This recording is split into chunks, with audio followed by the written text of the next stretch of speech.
तो सबसे पहली चीज़ तो आपको ये पता होना चाहिए कि भाई सोशल वर्क है क्या, समाज कार्य क्या है। तो ध्यान रखना आप सभी लोग, समाज कार्य एक सामाजिक विज्ञान है।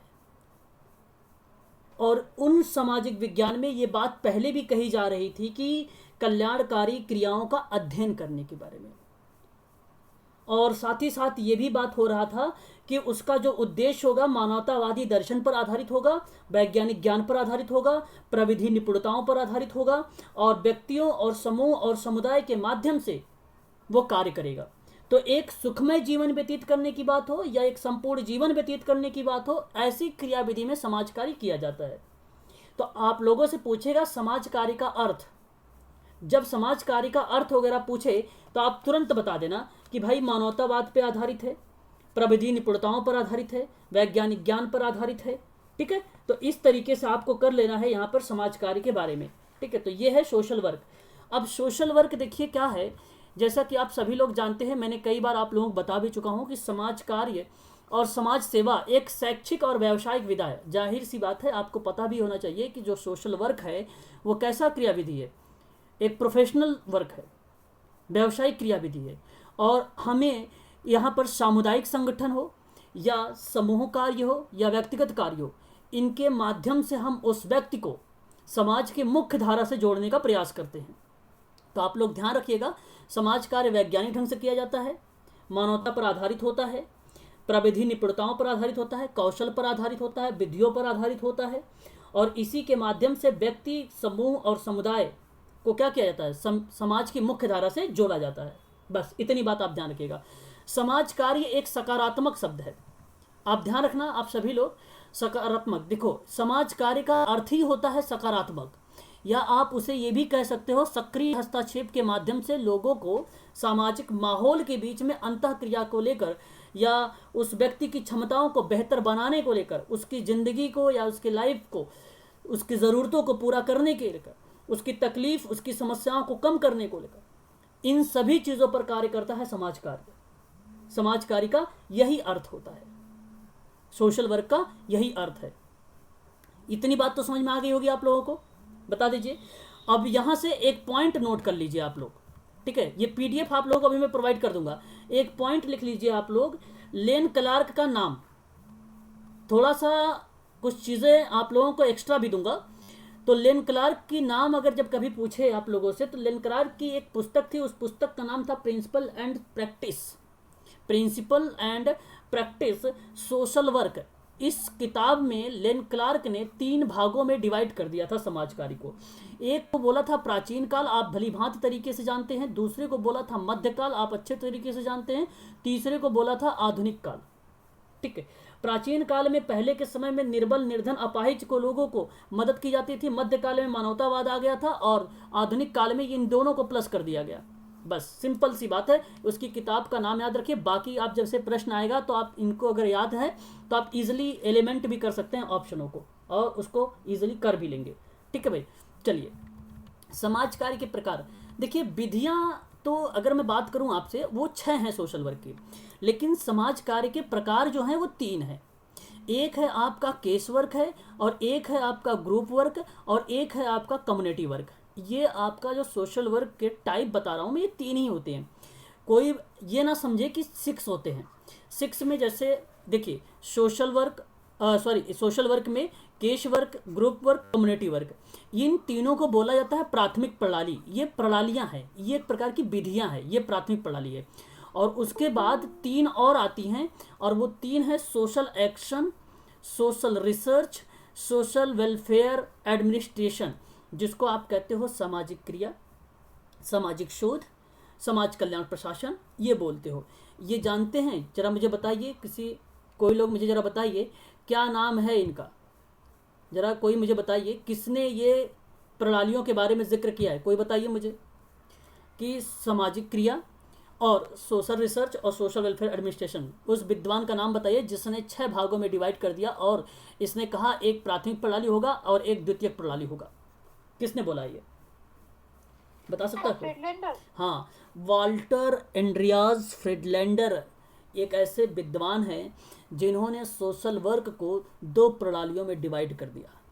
एक का नाम रखा था सोशल जो है प्राथमिक प्रणाली, और दूसरे का नाम रखा था सहायक प्रणाली। सहायक को बोला जाता है सेकेंडरी, और इसी को बोला जाता है गौड़, इसी को बोला जाता है मुख्य। इतने नाम है इसके।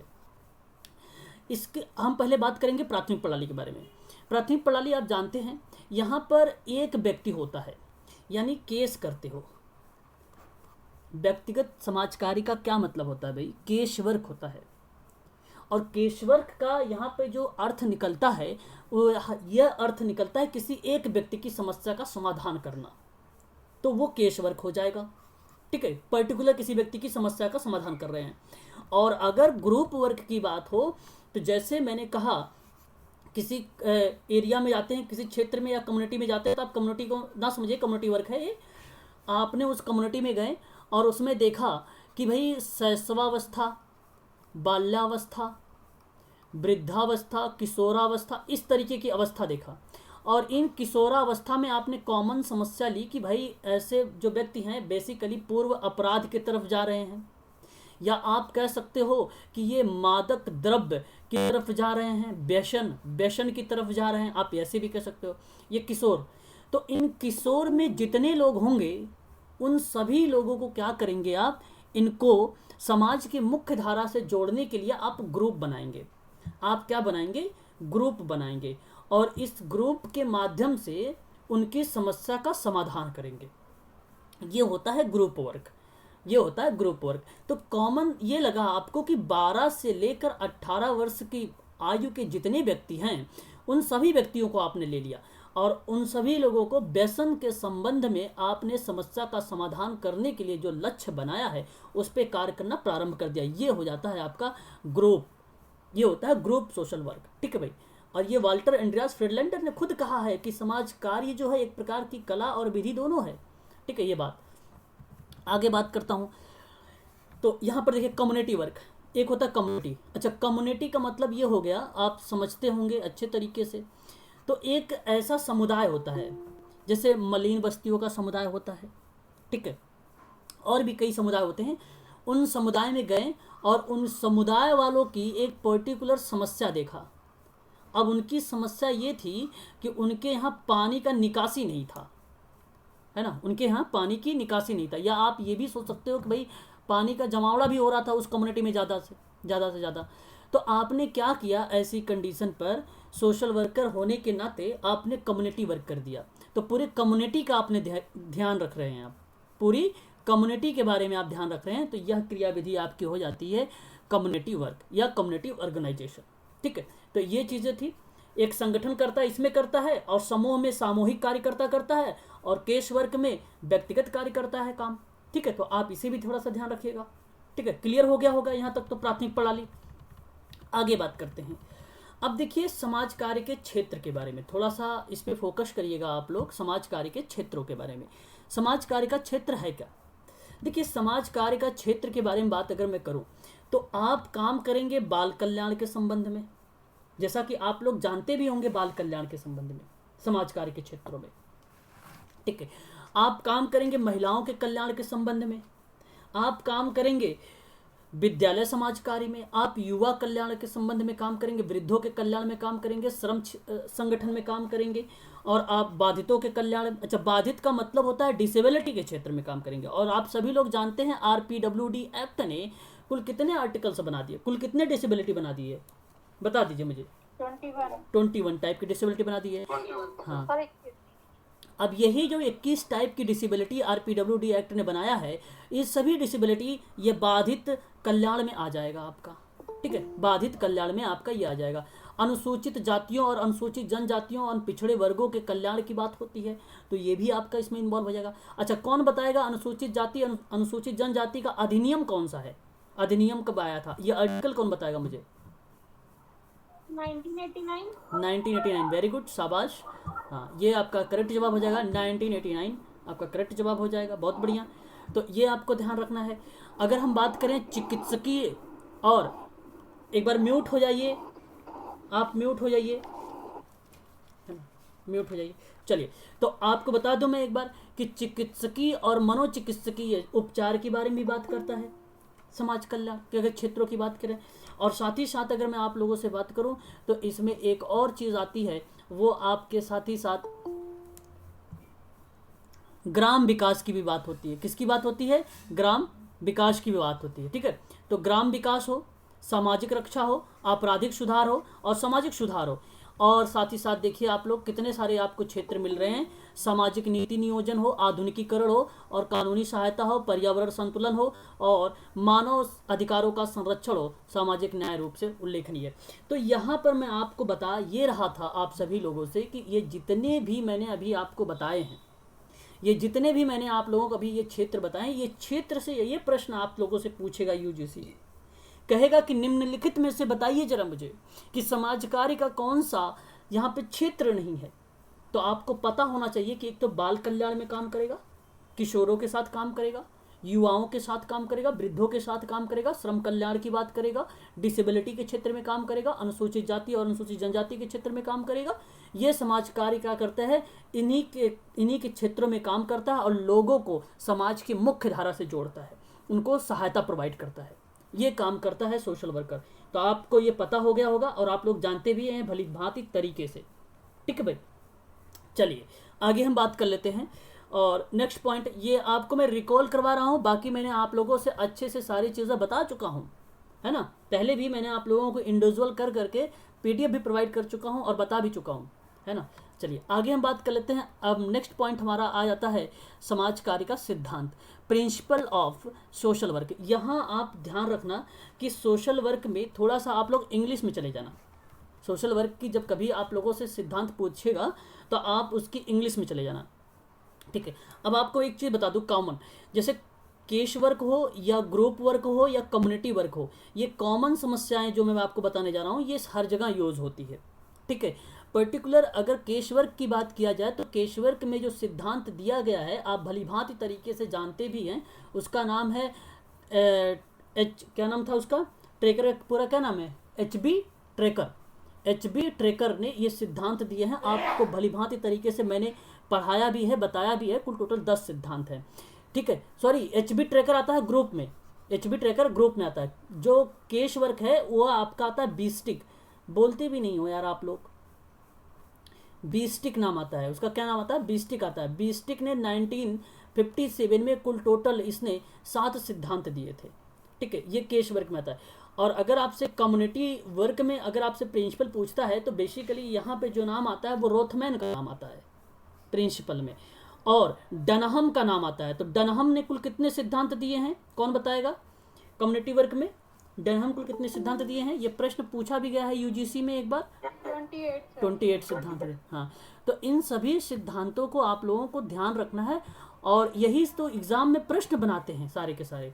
ठीक है भाई, तो एक तो केस वर्क में आपको पता चल गया बीस्टिक का है, और उसके बाद ग्रुप वर्क में पता चल गया एचबी ट्रेकर का नाम, और कम्युनिटी वर्क में पता चला गया रोथमैन और डनहम का नाम। तो ये आप लोग थोड़ा सा ध्यान रखिएगा जो कि इंपॉर्टेंट है।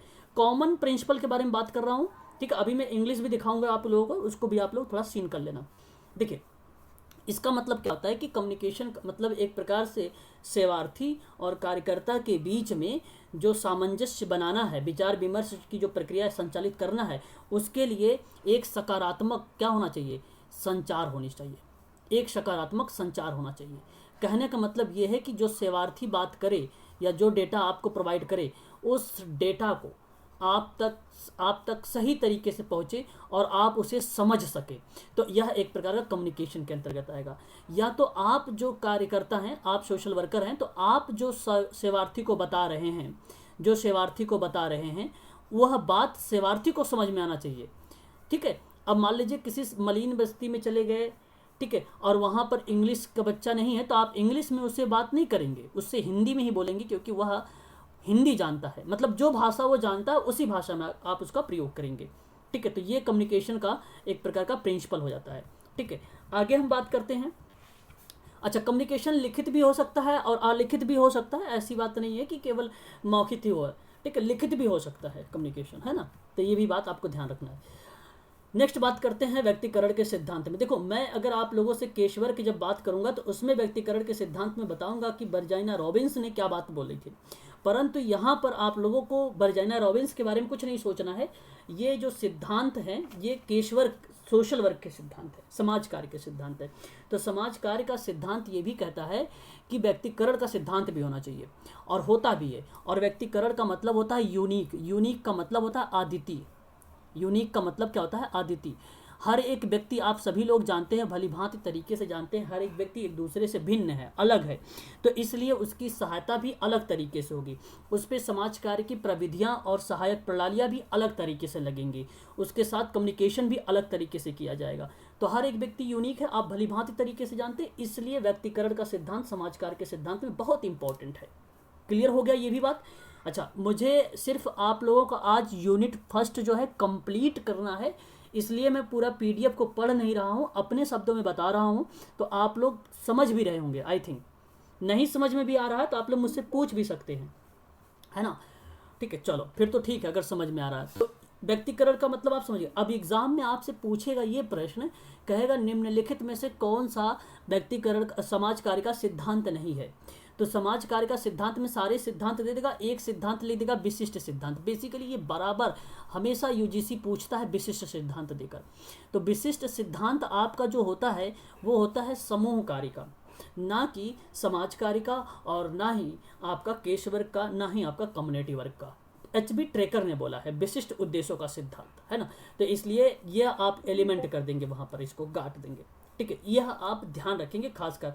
और हमेशा ये ऑप्शन सी में होता है, जब ऐसा प्रश्न भी आए तो विशिष्ट सिद्धांत हमेशा ये ऑप्शन सी में ही होता है, याद भी रखेंगे इसे। चलिए आगे हम बात करते हैं। और स्वीकृति का सिद्धांत वेरी वेरी मोस्ट इंपॉर्टेंट, इसको हम बोलते हैं अनुमोदन। आपने नाम देखा होगा अनुमोदन करके। अभी मैंने लास्ट टाइम में 2011 का प्रश्न पत्र करवा रहा था आप लोगों से, दिसंबर का, तो उसमें आपने देखा था लिखा हुआ था अनुमोदन। अगर आप इसकी इंग्लिश देखेंगे तो एक्सेप्टेंस लिखेगा। क्लियर हो रहा है मेरी बात? बताइए जरा एक बार। जी सर। हाँ, अनुमोदन का मतलब होता है स्वीकृति का सिद्धांत, एक्सेप्टेंस का सिद्धांत होता है। और इसका अर्थ होता है कि सेवार्थी जिस स्थिति में होता है उसी स्थिति में आपको स्वीकार कर लेना होगा। ठीक है, जिस स्थिति में होता है सेवार्थी उसी स्थिति में आपको स्वीकार करना पड़ता है। और ये कोटेशन किसने दिया है? किसने दिया है बताइए जरा, कौन बताएगा मुझे? व्यक्ति इसे जो, अगर मैं स्वीकृति का सिद्धांत बोल रहा हूँ, इस स्वीकृति के सिद्धांत में अगर आपसे प्रश्न पूछे कि बताइए जरा स्वीकृति का सिद्धांत किसका नाम आता है, तो क्या बोलेंगे आप लोग? ये प्रश्न बना भी है, पर्टिकुलर अगर नाम पूछा गया है तो। रेनाल्ड बर्था का नाम सुना है? रेनाल्ड जी, हाँ, रेनॉल्ड बर्था का नाम सुना होगा। आपको बता दूं, अगर आप लोगों के पास हरियंट की बुक होगी, हरियंट की बुक होगी तो उसमें साफ शब्दों में लिखा भी है ये चीज़ें। हरियंट की नहीं, इग्नू की बुक में भी लिखा हुआ है ये बात, है ना? ये बात इग्नू की बुक में भी लिखा हुआ है। ठीक है, तो आप उसे ध्यान रखेंगे। ठीक है भाई, ये भी थोड़ा सा इंपॉर्टेंट। और ये कहने का मतलब ये रहा कि जैसा सेवार्थी है वैसे ही आप उसे स्वीकार कर लो, ये कहता है ये सिद्धांत। ठीक है, जैसा भी हो, जैसे मान लीजिए अगर उसके कपड़े के आधार पर, उसके व्यवहार के आधार पर उसको आपको निगलेक्ट नहीं करना है आप लोगों को कि भाई आप चलो तो मैं आपको नहीं ये शिक्षण प्रशिक्षण प्रदान करूंगा, ऐसा नहीं कुछ बोलना है आप लोगों को। ठीक है, जैसा भी हो वैसा ही आपको स्वीकार कर लेना है। ये स्वीकृति का सिद्धांत सोशल वर्क में बहुत इंपॉर्टेंट है, और ये हर बार प्रश्न पूछा गया है ऑप्शन में, तो ये हर बार आता है। ऐसा कोई 2004 से एग्ज़ाम हो रहे हैं यूजीसी का, ऐसा कोई भी मैंने क्वेश्चंस पेपर नहीं देखा है जिसमें अनुमोदन ना आया हो, स्वीकृति ना आई हो। हर एक एग्ज़ाम के पेपर में आया हुआ है ये। ठीक है, याद रखिएगा इसे। चलिए आगे हम बात कर लेते हैं। और वही चीज़ें लिखी है जो मैं आप लोगों को बता रहा हूँ। अभी किसी ने ग्रुप में डाला था गोपनीयता का सिद्धांत को लेकर, मेरे ग्रुप व्हाट्सएप ग्रुप में आप लोगों में से किसी ने शायद डाला था गोपनीयता का सिद्धांत किसके द्वारा प्रतिपादित किया गया है। मैं आप लोगों से बार बार यही चीज़ें बताता हूँ, आप लोग उसे ध्यान रखें और समझें अच्छे से। गोपनीयता का सिद्धांत मानव समाजकार, मानव जीवन के विभिन्न पहलुओं के बारे में बात करता है, विभिन्न तरीकों के द्वारा जो उपयोग में लाए जाते हैं उन क्रियाविधि के बारे में बात करता है। कहता यह है कि जो भी बात होगी वो सीक्रेट भी रहेगी, जो भी सेवार्थी की बात रहेगी वो सीक्रेट रहेगी। इस तरह की क्रियाविधि, किसी का नाम इसमें नहीं है पर्टिकुलर, परंतु अगर नाम पूछे तो आप बीएसटी का नाम डालना। किसका नाम डालेंगे? बीएसटी का नाम डालेंगे। और किसी ने जवाब भी दिया था, ऑप्शन को बीएसटी भी दिया था, तो यह आपको करेक्ट जवाब हो जाएगा आपका। ठीक है, क्लियर हो गया इतनी बात? बता दीजिए एक बार। तो ये आपका जो सिद्धांत हो जाएगा, हाँ, गोपनीयता का सिद्धांत ये हो जाएगा बीएसटी का। बहुत बढ़िया। आगे हम बात करते हैं। अच्छा, व्यक्तिगत समस्याएं जो होगी उसका सीक्रेट आप रखेंगे। अगर बाय द वे आपको लगता है कि इस समस्या का हम आपसे जैसे एक व्यक्ति को और ज़रूरत पड़ रही है, तो सेवार्थी से पूछ कर आप दूसरे व्यक्ति को क्या कर सकते हो, उसके रेफर कर सकते हो, या तो उसको अपनी जानकारी, जो उसकी जानकारी उसको शेयर भी कर सकते हो। ऐसी क्रियाविधि आप कर सकते हो। ठीक है भाई, अदरवाइज नहीं करना है आपको बिना सेवार्थी से पूछे हुए। ठीक है, उससे पूछ कर करना है। जैसे मान लीजिए उसको ज़रूरत पड़ेगी मेडिकल सोशल वर्कर की, तो मेडिकल सोशल वर्कर की ज़रूरत पड़ जाएगी, तो आप उसको पूछ कर कहोगे, बताओगे वो बातें सारी। ठीक है ना? चलो, यह है गोपनीयता का सिद्धांत। आगे हम बात करते हैं, और ये सारी बातें यहाँ पे पीडीएफ में लिखी हुई है, सबकी सब बातें। और अगर आप लोग कहें तो मैं इसको पढ़ भी सकता हूँ, ऐसी बात नहीं है। ठीक है ना? एक है आत्मनिर्णय का सिद्धांत। आत्मनिर्णय, इसी को कभी कभी एग्जाम में आ जाता है मनोवृत्ति। आत्मनिर्णय मनोवृत्ति का विकास का सिद्धांत। तो ये बेसिकली ज़्यादातर अगर सकारात्मक होती है तो ये केस वर्क में ज़्यादातर सकारात्मक होती है, क्योंकि यह एक प्रकार के विशिष्ट गुण के बारे में बताता है। कार्यकर्ता जब अपनी प्रक्रिया में उसकी मनोवृत्ति को अपना लेता है और इसी मनोवृत्ति के आधार पर सामाजिक केस वर्क करना शुरू कर देता है, तो ऐसा मानते हैं कि व्यक्ति की समस्या उत्पन्न करने में कोई भी जो भी समस्या आ रही है, उस समस्या को ये बार बार रिपीट करना। ठीक है, ठीक है, सॉरी, यहाँ पर देखो, ये आत्मनिर्णय का है, आत्मनिर्णय का है। तो आत्मनिर्णय का ये मतलब ये है, सीधा सीधा समझिए, आत्मनिर्णय का जो मतलब बनेगा कि एक प्रकार से सेल्फ डिसीजन को लेकर, कि मतलब सोशल वर्कर ऐसा काम करता है कि उससे आत्मनिर्भर बना सके। क्या बना सके? आत्मनिर्भर बना सके। यही बात कहता है कि नहीं? बताइए जरा, यही बोलता है ना, वह स्वयं अपनी समस्या का समाधान कर सके, है ना? यही बोलता है ना भाई? बताइए जरा एक बार। हाँ, इसका मतलब यही होता है कि, हाँ, इसका मतलब यही होता है कि वो अपनी समस्या का खुद समाधान कर सके, इस तरीके की क्रियाविधि करने में वो सक्षम हो जाए, ये काम करता है सोशल वर्कर। तो उसको हम कहते हैं कि आत्मनिर्णय का सिद्धांत। तो आप ऐसा नहीं करेंगे कि उसको शारीरिक सहायता देंगे, उसे आप ऐसा भी नहीं करेंगे कि आप, जैसे नहीं होता है कि बार बार किसी क्रियाविधि को आप करवा रहे हैं, तो उस क्रियाविधि को करवाने के लिए आप पहुंच गए उसकी मदद करने, और उसको बस के पास बनवाना है, पेंशन बनवानी है, तो आप उसके साथ साथ चले गए ऑफिस में। ठीक है भाई, ऐसा नहीं करना है। आपको सिर्फ गाइड करना है उसको, आपको बताना है कि भाई आप ऐसा काम करो, आप वहाँ जाओ, ऐसे ऐसे करना, आपको बन जाएगा। ठीक है, आपका अगर मान लीजिए पेंशन बनवानी है तो भी यही क्रियाविधि बताएंगे, पास बनाना तो भी क्रियाविधि बनाएंगे, जो भी कुछ करवाना है आपको, उसे आत्मनिर्भर बनाना है एक प्रकार से। तो आत्मनिर्णय का सिद्धांत, यानी अपना डिसीजन वो खुद ले सके, यह कहता है आपका आत्मनिर्णय का सिद्धांत। ठीक है, तो ये क्रियाविधि इसमें थी। ठीक है, और आगे हम बात करते, देखिए यहाँ पे आत्म संवेगात्मक संबंध का सिद्धांत। जो देखिए यहाँ पर आप देख रहे हैं संवेगात्मक सिद्धांत का, ये क्या बताता है? ये कहने का मतलब ये हुआ कि नियंत्रित रखे संवेग को, अपने अंतरण प्रति अंतरण वाली प्रतिक्रिया ना आ जाए। अंतरण में कौन मुख्य होता है? बताइए जरा। अंतरण में मेन बिंदु कौन है? मूल बिंदु कौन है अंतरण में? सेवार्थी। वेरी गुड, मूल बिंदु सेवार्थी है। और यहाँ पर सेवार्थी का जो कार्य हुआ वो प्रति किसके अपेक्षा हो गया? सामाजिक कार्यकर्ता के प्रति हो गया। ठीक है, और यहाँ प्रति अंतरण में यहाँ पर सोशल वर्कर मुख्य होता है, और ये कैसी क्रियाविधि कर देता है? ये क्रियाविधि कर देता है सेवार्थी के प्रति। ठीक है, सेवार्थी के प्रति। तो ऐसा नहीं होना चाहिए, अंतरण और प्रति अंतरण। ठीक है भाई, साधारण शब्दों में एग्जाम्पल में समझो, जैसे एक सोशल वर्कर है और सोशल वर्कर सेवार्थी को क्या कर रहा है भी, कि अपनी बहन जैसा समझ लिया, अपनी बीबी जैसा समझ लिया, पिता जैसा समझ लिया, भाई जैसा समझ लिया। ठीक है, तो वो आपका हो जाता है अंतरण यहाँ पर। और अगर प्रति अंतरण में सेवार्थी वही क्रियाविधि अपोजिट कर देता है किसके साथ? सोशल वर्कर के साथ, तो वो हो जाता है प्रति अंतरण, वो हो जाता है आपका प्रति अंतरण।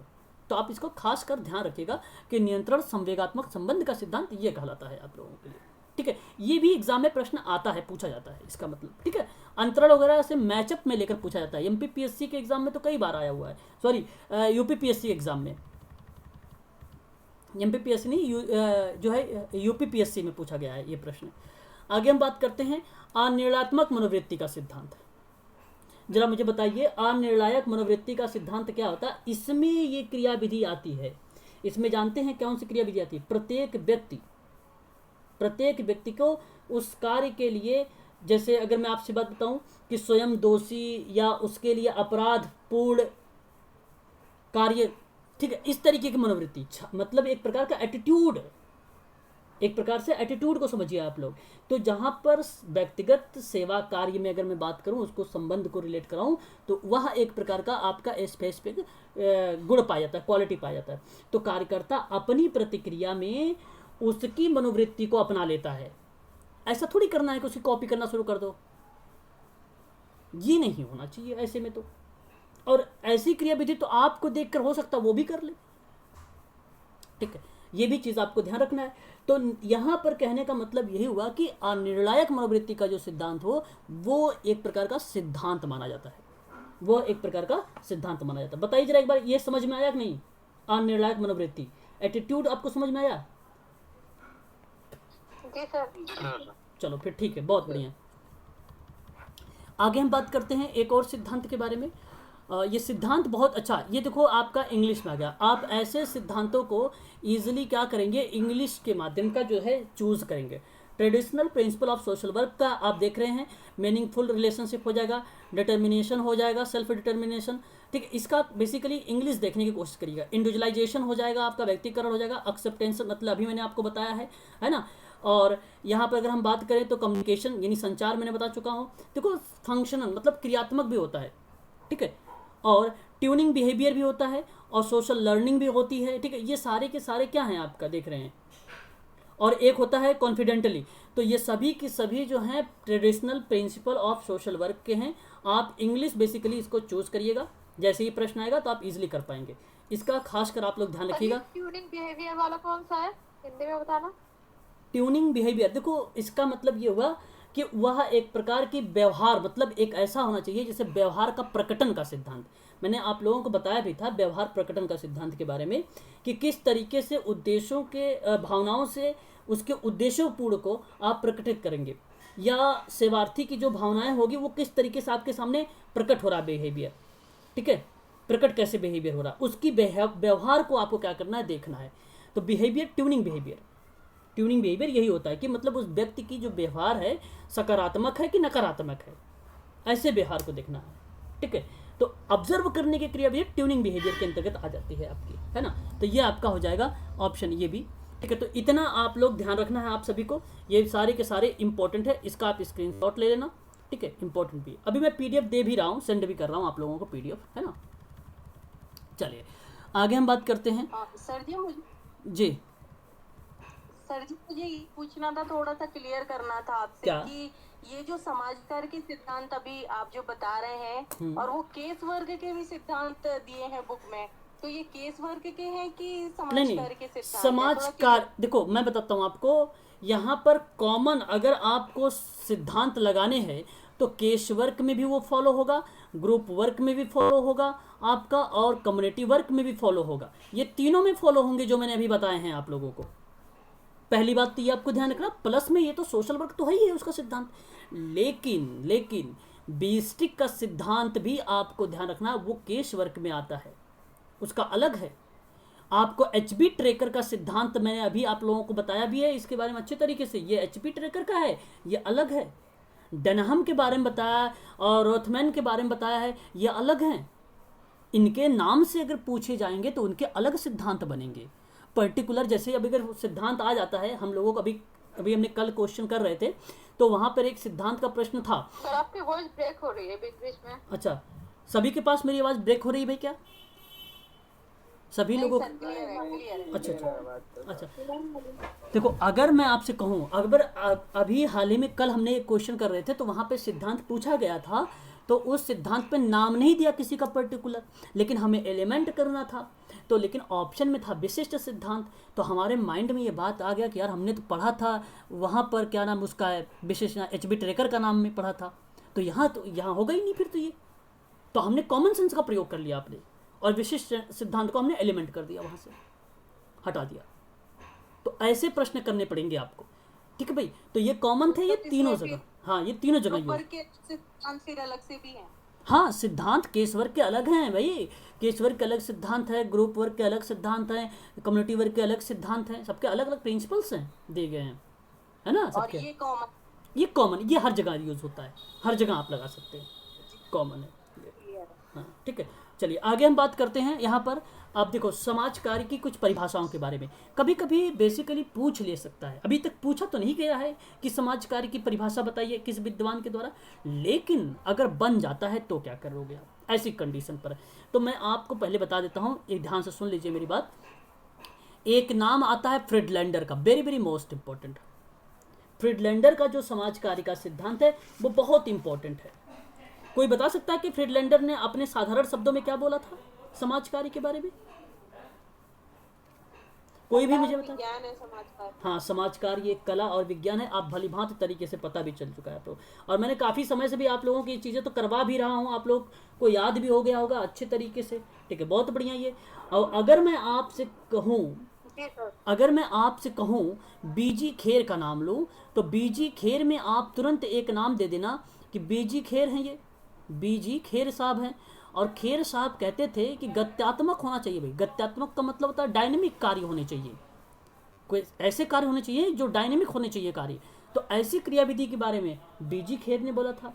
और आप लोगों को मैंने ये भी बताया था कि भाई एक नाम और आता है क्या बोलते सो गेशल कोनफ्का का नाम, गेशल कोनफ्का का भी नाम आप लोगों, ये जितने नाम मैं बता रहा हूँ ये इंपॉर्टेंट है, यही एग्जाम में पूछे जाएंगे, ठीक है। गेशल कोनफ्का के नाम अगर मैं बताऊँ आप लोगों से, तो इसका सिद्धांत ये था कि नैतिक मांगों के बारे में बात करता है। गेशल कोनफ्का किसकी बात करता है? नैतिक मांग की।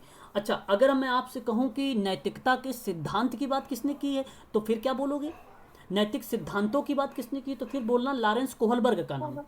हाँ, लॉरेंस कोहलबर्ग का नाम बोलना। और नैतिक मोरलिटी जो मांग की बात करेगी, तो आप तुरंत आंख बंद करके बिना सोचे समझे गेशल कोनफ्का को ठोक देना, सही हो जाएगा जवाब आप सबका। और एक नाम आता है, आप लोगों ने नाम सुना भी होगा, समाज कार्य में पर्यावरण को जब रिप्रेजेंट करता है बंदा, पर्यावरण के एक अंतर संबंधों को रिलेट करने वाला बंदा आता है, तो उसका नाम है यंग लार्ड करके, यंग लार्ड करके नाम है उसका, ठीक है। तो इतनी चीज़ें हैं, आप इसे ध्यान रखिएगा। परंतु अब आप थोड़ा सा यहाँ पे ध्यान रखिए कि बिटमर ने क्या कहा। बिटमर इंपॉर्टेंट नहीं है, अभी मैं बताऊंगा क्या इंपॉर्टेंट नहीं है। तो बिटमर ने कहा था, थोड़ा सा ध्यान में रखिए, कि कठिनाइयों को दूर करने में सहायता देने की क्रियाविधि कहा था, बिटमर ने कहा था, और ये 1942 में। तो ये इंपॉर्टेंट नहीं है, इसको छोड़ दीजिए। लेकिन अगर कभी आए कि व्यक्तियों की कठिनाइयों को दूर करने की बात कर रहा है और कह रहा है कि संगठित समूह के रूप से हम काम करेंगे तभी हो पाएगा कठिनाई दूर, अदरवाइज नहीं हो पाएगा, तो ऐसी बात बिटमर कहते थे, याद रखना। फिंक की अगर मैं बात करूं, तो फिंक क्या बोलते हैं, फिंक का भी नाम बहुत भी इंपॉर्टेंट है, ये भी इंपॉर्टेंट नाम है, नाम इंपॉर्टेंट है, लेकिन ये सोशल एक्शन वगैरह में आता है, रिसर्च वगैरह में आता है, ठीक है, कई जगह पे आता है, लेकिन सोशल वर्क की परिभाषा में इसका नाम इंपॉर्टेंट नहीं है।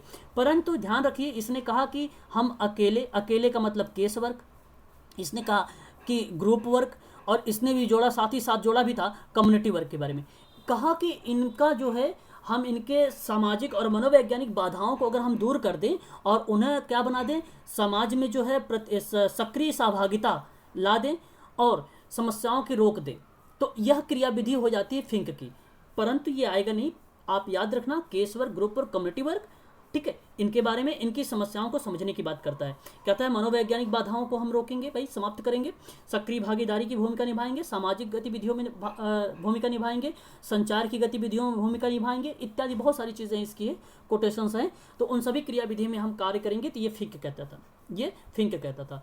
नाम है एलिस चेनी। ये आप थोड़ा सा इसको इम्पोर्टेंट रखिएगा। जिस समय TISS Tata institute social science का नाम आप लोग जानते हैं भली भांति तरीके से, तो उस समय जब उसकी स्थापना हुई तो ये विद्वान निकल के आए एलिस चेनी महोदय, और इसने समाज कार्य का एक प्रोफेशनल पॉइंट से एक सही तरीके से परिभाषित कर दिया। इसने कहा कि समाज कार्य में जो ऐच्छिक प्रयास होंगे, ऐच्छिक का मतलब पॉजिटिव, ऐच्छिक का मतलब पॉजिटिव, ऐच्छिक का मतलब पॉजिटिव, और सम्मिलित किए जाएंगे। हम ऐच्छिक प्रयास शामिल करेंगे और उसके संबंध में सामाजिक संबंधों का एक वैज्ञानिक ज्ञान और वैज्ञानिक प्रणालियों का प्रयोग करेंगे।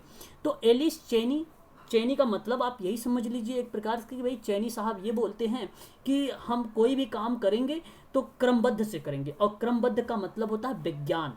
और आप विज्ञान की परिभाषा भलीभांति तरीके से जानते हैं, सुव्यवस्थित क्रमबद्ध ढंग से सीखने की क्रियाविधि को हम क्या कहते हैं, ज्ञान का विज्ञान कहते हैं। भाई इसी तरीके की परिभाषा आप लोगों के साथ बचपन में पढ़ा होगा, है ना। तो आप ये ध्यान रखिए कि वैज्ञानिक प्रविधि और वैज्ञानिक प्रणाली और वैज्ञानिक ज्ञान जब कभी कहीं हर जगह मिले वैज्ञानिक वैज्ञानिक वैज्ञानिक और जुड़ा हुआ है कोई और शब्द, अच्छा एक शब्द से मत पकड़ना कि एक जगह अगर कोई वैज्ञानिक लिख दिया गया तो भाई नहीं, फिर तो गलत होगा। ये 2-3 शब्द होंगे और वहाँ पे ये लिखा रहेगा एलिस चेनी वैज्ञानिक। देखो यहाँ पे प्रणाली है, यहाँ पे वैज्ञानिक ज्ञान है, तो आप एलिस चेनी को लगा के चले आना, ठीक है।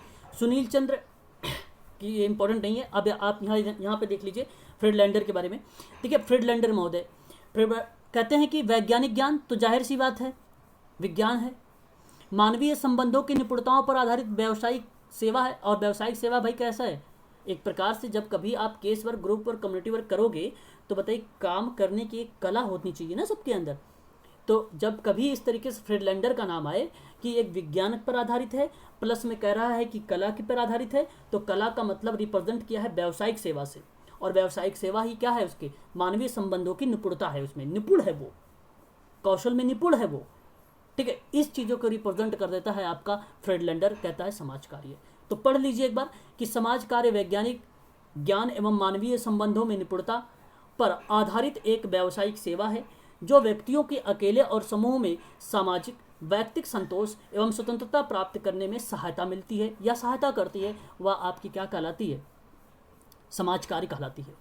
यह हो जाएगा आपका फ्रीडलैंडर की, ठीक है। तो ये आपको ध्यान रखना है, ठीक है। बाकी यहाँ पे देखिए एक नाम और दिख रहा है आपको बोयम करके, ये भी इम्पोर्टेंट नहीं है, इसको स्किप कर दीजिए, ठीक है। और यहाँ पे देखिए स्ट्रोप भी इम्पोर्टेंट नहीं है। हाँ, यहाँ पर थोड़ा सा ध्यान रखिए, Indian conference of social work, इसने कहा कि भाई मानवतावाद दर्शन। अच्छा, ये मानवतावाद कहाँ से लिया है इसने, भाई उस समय की बात मैं कर रहा हूँ मानवतावाद के बारे में, जिस समय लेन क्लार्क ने principle and practice of social work की किताब लिखी थी, उस समय की बात कर रहा हूँ। तो मध्यकाल में लिया था, हाँ मध्यकाल हो जाएगा। तो उसमें दिखा, इसने बोला वैज्ञानिक ज्ञान, प्रविधि निपुणता और व्यक्ति और समूह और समुदाय में एक सुखमय जीवन व्यतीत करने की बात जो करता है, सहायता प्रोवाइड करता है, कल्याण की बात करता है, ये Indian conference of social work करता है। तो आप लोग इसको ध्यान रखिएगा थोड़ा सा, ये इंपॉर्टेंट है।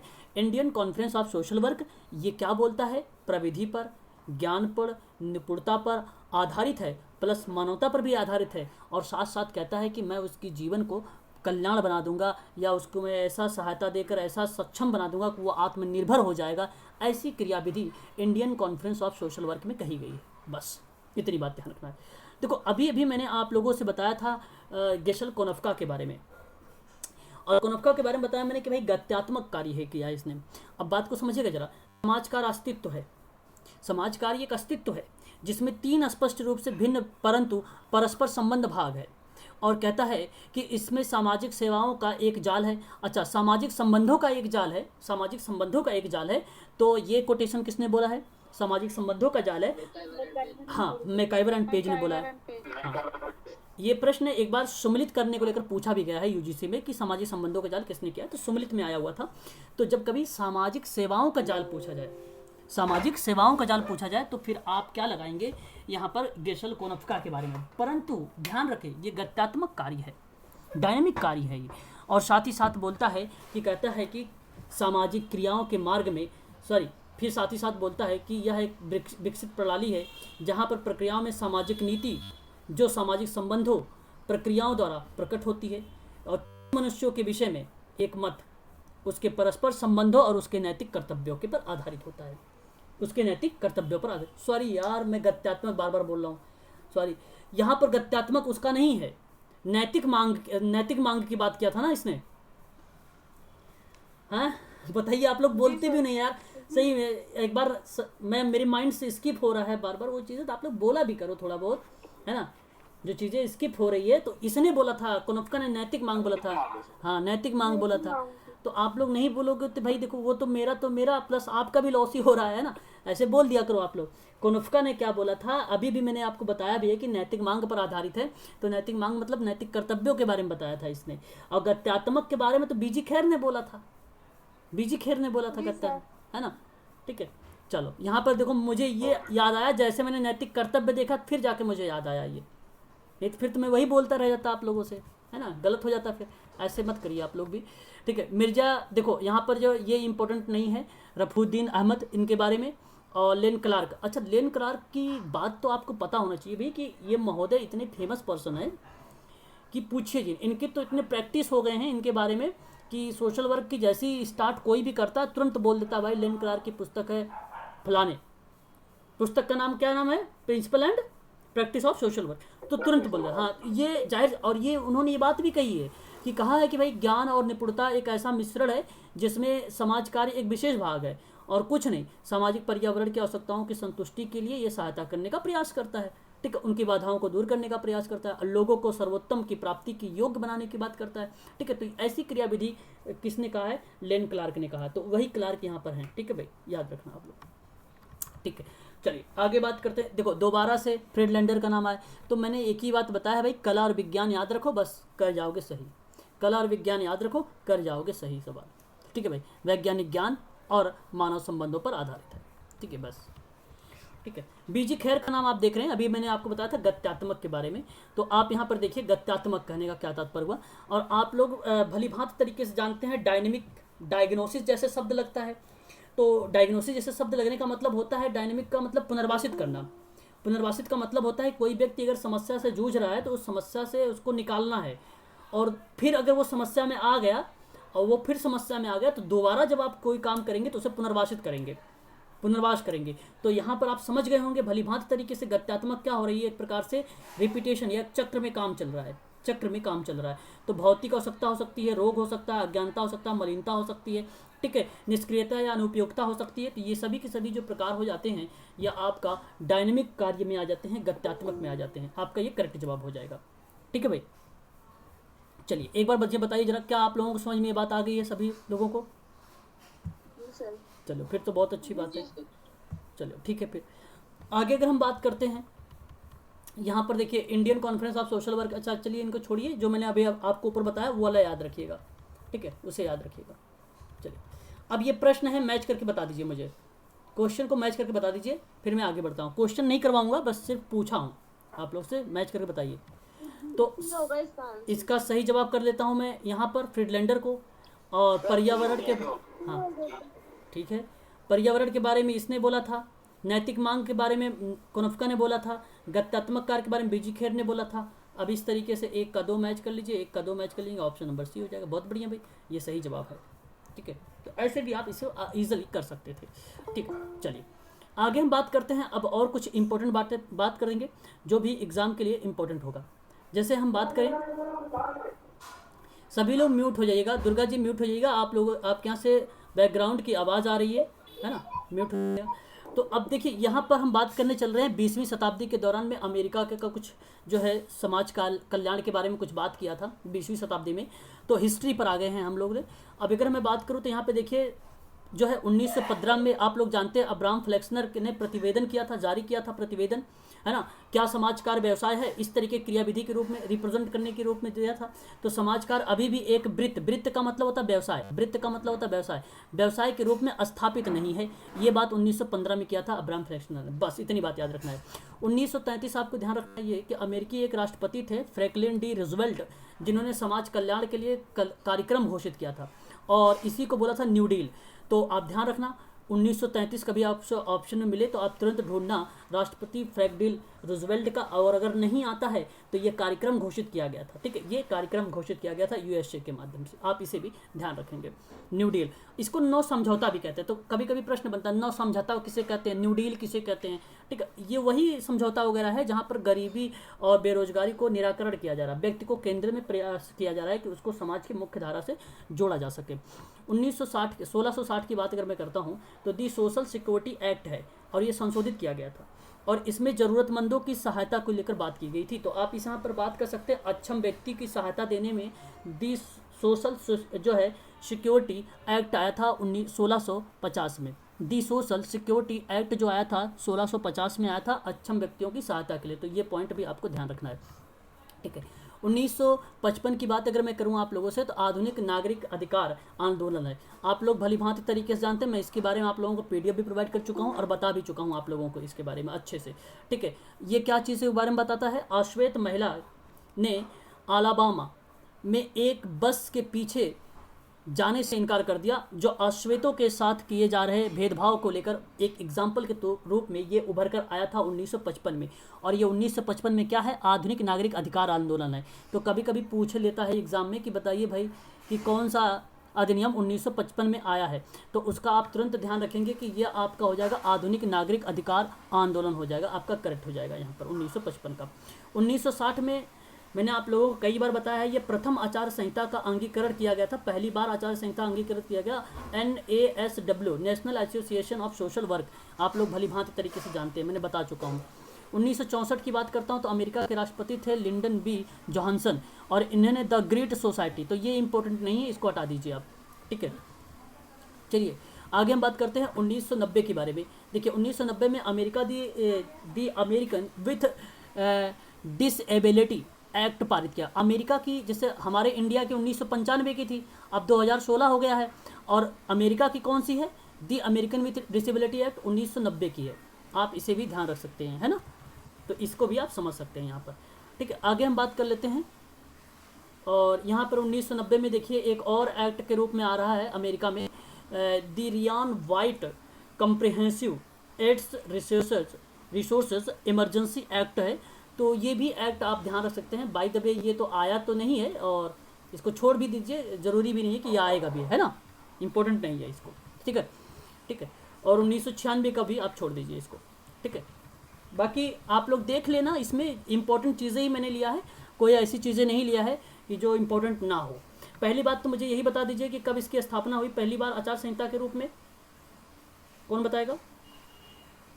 बोलिए। अरे 1960 अभी तो बोला, हाँ 1960 अभी तो बोला है मैंने, पढ़ नहीं रहे हो यानी? हाँ अभी आप लोग पढ़ नहीं रहे हो यानी। फिर चलो हिस्ट्री के बारे में बात कर लेते हैं।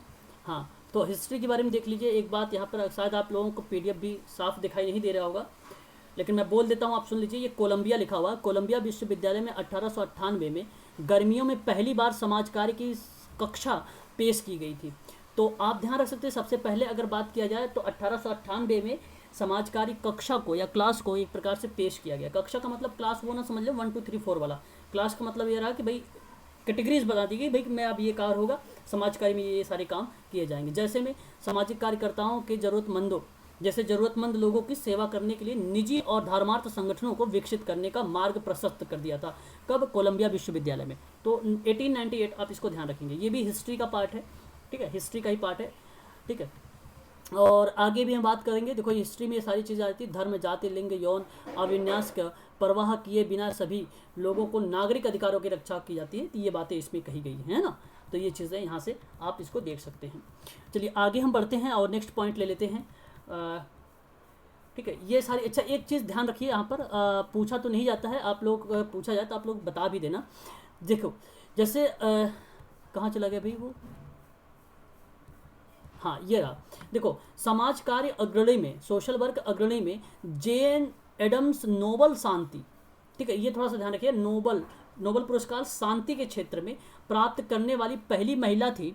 और ये ध्यान रखिएगा जेम्स एडम्स उनका नाम था, और पुरस्कार मिला था 1931 में। तो ये कभी कभी पूछने मिल जाता है मैच करने के लिए, ठीक है, तो इसका आप लोग थोड़ा सा ध्यान रखिएगा एग्जाम के पॉइंट ऑफ व्यू से, ये भी इंपॉर्टेंट पॉइंट था, ठीक है। बाकी रूजवेल्ट के बारे में मैंने अभी आप लोगों को बताया है, ठीक है, वहाँ पर ऊपर था साफ शब्दों में लिखा हुआ था, न्यू डील वगैरह, है ना।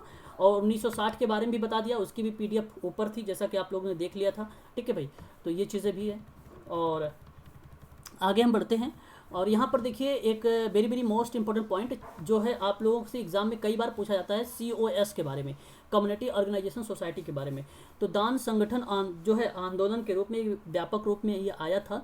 और यहाँ जो प्रक्रिया शुरुआत हुई थी, आप यहाँ से देखिएगा, एक नाम था रेवेडेड हेम्फ्रे गुर्टीन नाम था। मैंने आप लोगों को बताया भी है, गुर्टीन करके कई बार बोलता भी हूँ जब को पेपर करवाता हूँ तो बोलता हूँ उसमें गुर्टिन। तो ये आप ध्यान रखिएगा। 1877 में अपनी ऊर्जा जारी करने के लिए उन्होंने अमेरिका में पहले बुफेलो में न्यूयॉर्क में चैरिटी ऑर्गेनाइजेशन सोसाइटी की स्थापना की थी। तो ये पॉइंट आप थोड़ा सा ध्यान रखिएगा, ठीक है भाई। चलिए आगे हम बात करते हैं। ये बात क्योंकि बार बार पूछा जाता है कि भाई COS के बारे में बताइए जरा, वहाँ कैसे कैसे हुआ था, ठीक है। तो ये चीज़ें आप लोगों को थोड़ा सा ध्यान रखना होगा। एक बात और थोड़ा सा यहाँ पे ध्यान रख लीजिए आप लोग।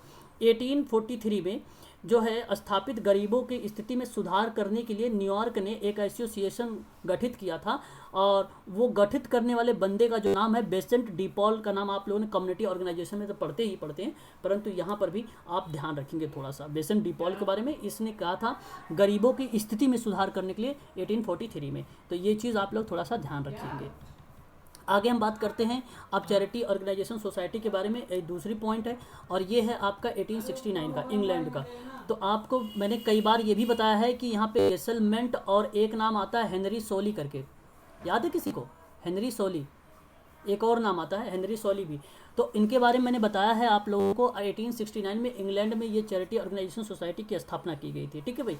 ये चीज़ें की गई थी, इसको आप ध्यान रखेंगे इनके द्वारा।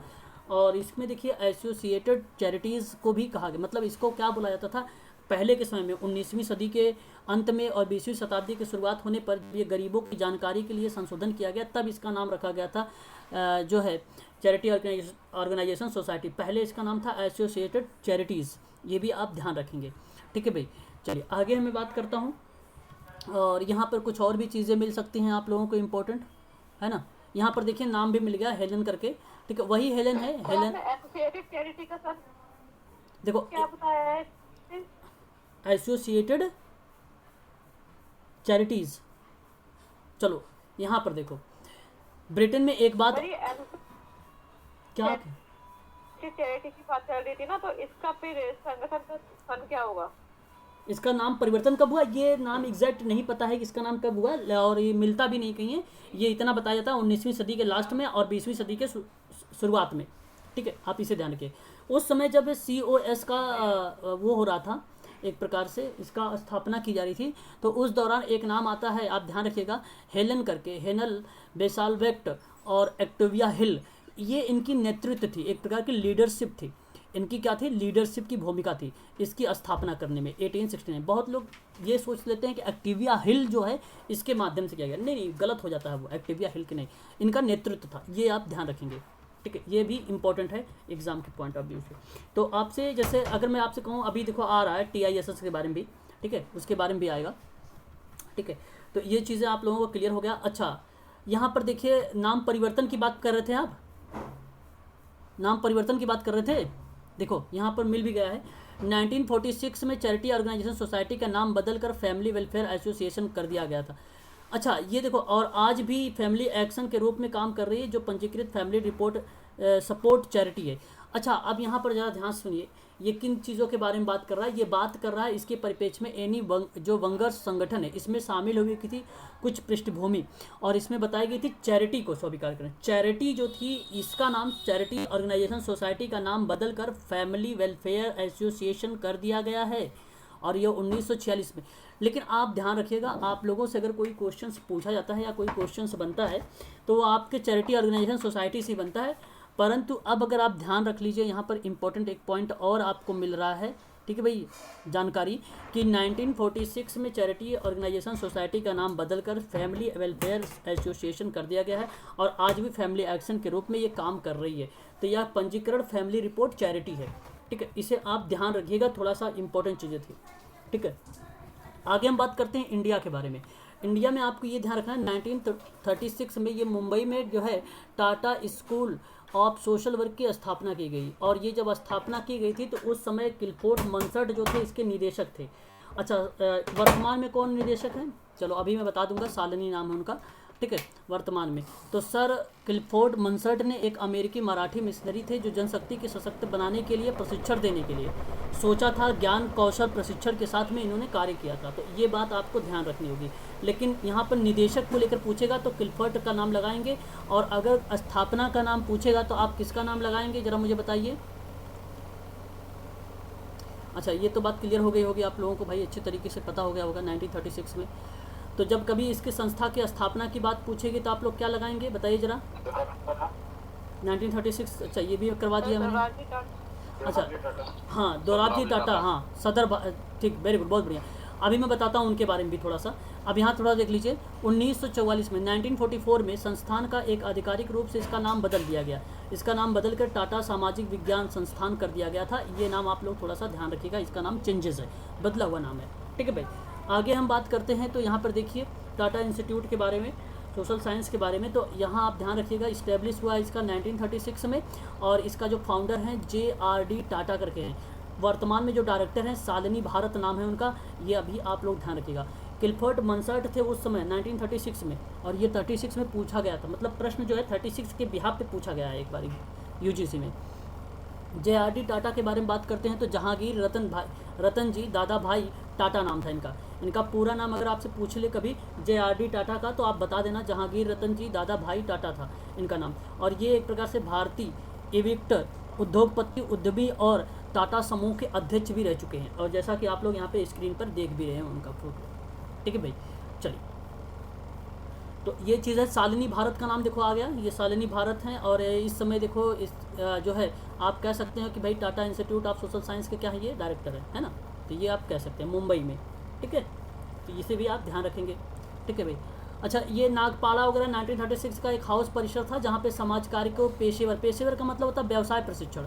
व्यवसाय प्रशिक्षण के लिए जो Dorabji Tata graduate school of social science या सोशल वर्क की जो स्थापना की गई थी, उस समय डॉक्टर मंसर्ट के पहले निदेशक थे। देखो यहाँ पे लिखा हुआ है डॉक्टर मंसर्ट पहले निदेशक थे, है ना। ये चीज़ आप ध्यान रखेंगे आप लोग। नाम बदला गया कब, 1944 में, है ना।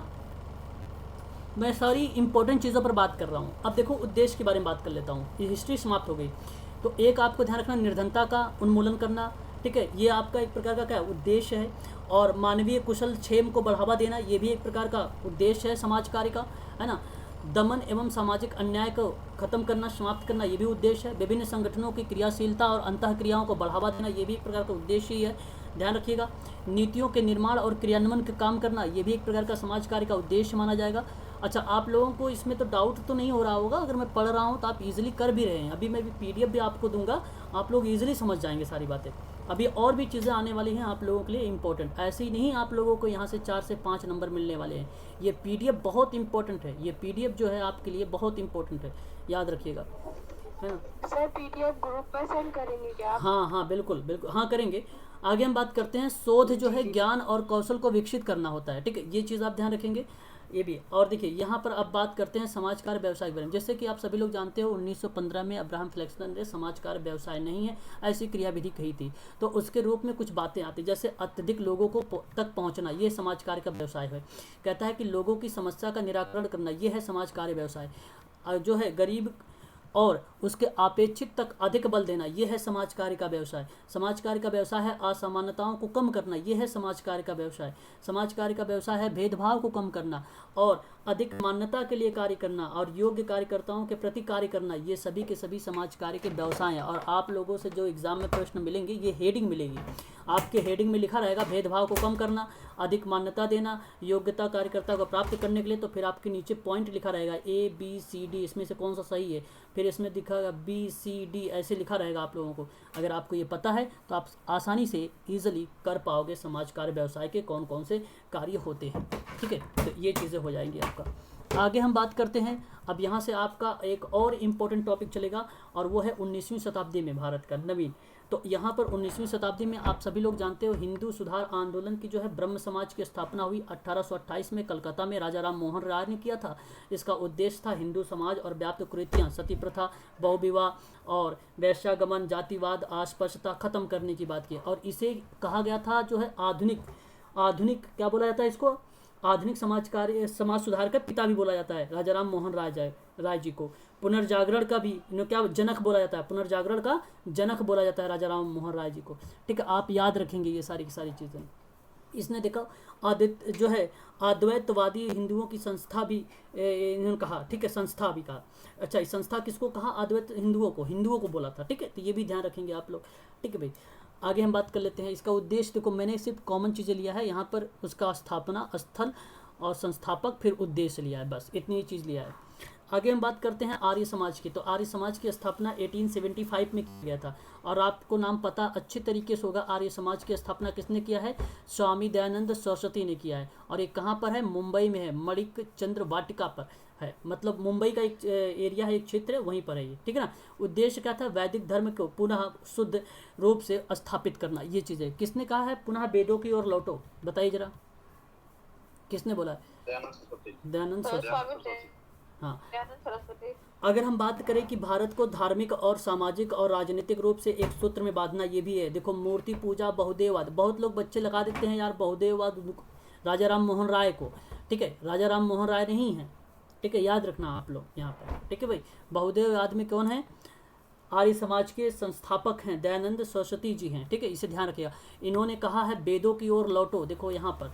और फिर इन्होंने बोला था छुआछूत को जो है, छुआछूत व जन्म पर आधारित जाति प्रथा को आलोचना कर दी थी इन्होंने, दयानंद। तो ये कुछ उद्देश्य है। आगे अगर हम बात करते हैं तो देखिए, पाश्चात्य शिक्षा में भी हिंदू जो है एंग्लो वैदिक कॉलेज की स्थापना भी इसने किया है। देखो, कभी कभी मैं बताऊँ, वैदिक कॉलेज की बात अगर आएगी तो राजा राम मोहन राय का नाम लगाना, ठीक है भाई, राजा राम मोहन राय का नाम लगाना, ठीक है भाई, याद रखना वैदिक कॉलेज के बाद। और हिंदू कॉलेज की भी बात आएगी तो भी राजा राम मोहन राय का लगाना, ठीक है। लेकिन एग्लो वैदिक कॉलेज आएगा तो आप लगा देना दयानंद सरस्वती को लगा देना, ठीक है, ये सही हो जाएगा आपका। बचपन का नाम देख लीजिए, यहाँ पर उनका मूल शंकर नाम है, ठीक है, ये भी पूछा जाता है कहीं कहीं। इनके गुरु का नाम था स्वामी, ये नहीं पूछा जाता, इसे छोड़ दीजिए। इनकी किताब बहुत ही फेमस रही, सत्यार्थ प्रकाश, ये बहुत इंपॉर्टेंट है। बाकी ये जो नीचे लिखी गई पुस्तक है ये नहीं है सही, ठीक है, ये नहीं पूछा जाएगा, बाकी ये पूछा जा सकता है, इसे ध्यान रखिएगा। रामकृष्ण मिशन के बारे में बात कर लेते हैं। और रामकृष्ण मिशन ने 1897 में कलकत्ता में किया था, बेंगलोर में स्वामी विवेकानंद। और इनका देखो मानवतावाद समाज कार्य के बारे में बात किया, बस ये है रामकृष्ण के बारे में, ठीक है। तो ये चीज़ें मिल जाएगी आपको। स्वामी विवेकानंद के बारे में देखो, स्वामी विवेकानंद के बारे में ये, अच्छा, ये कौन है, किसने स्थापना की थी, किस संस्था की स्थापना की थी स्वामी विवेकानंद जी ने? रामकृष्ण परमहंस, रामकृष्ण परमहंस अपने गुरु के नाम पर नहीं बोल रहे हो आप लोग, बोला करो। हाँ, तो देखो, इनका मूल नाम था नरेंद्रनाथ दत्त नाम था इनका। और 1893 में शिकागो में विश्व धर्म सम्मेलन को भाषण में नेतृत्व के रूप में इन्होंने भाषण दिया था, ठीक है भाई।